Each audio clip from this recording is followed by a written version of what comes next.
Germany, France, Austria say internal EU border checks still needed.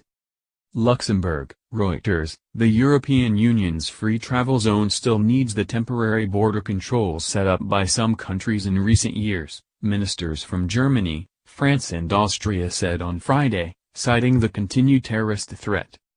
Countries in the EU Schengen zone started reintroducing border controls in 2015 during a huge influx of refugees and migrants and after a series of attacks by Islamist militants. Measures imposed by Germany, Sweden, Denmark, Austria and Norway expire in November, and Berlin said on Thursday it would extend them for another 6 months due to serious threat to public policy or internal security. Arriving to an EU interior ministers' meeting on Friday, Germany's Thomas de Maizière said Berlin was still committed to freedom of movement, but at the moment we cannot do without checks. The reason is the tense security situation in Europe with regards to international terrorism and the still inadequate protection of our external borders, he told reporters in Luxembourg.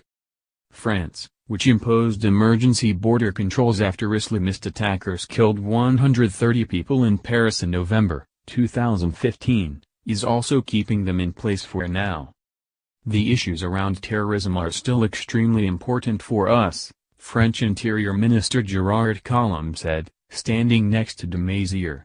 France wants to extend border controls by 6 months. Austria's Wolfgang Sobotka said there was high risk for Europe and checks were necessary to be able to follow potential attackers and recruiters. Border checks have become the new reality in Europe over the last 2 years, and the bloc is working on changing its laws to allow for the introduction of such measures more easily and for longer periods.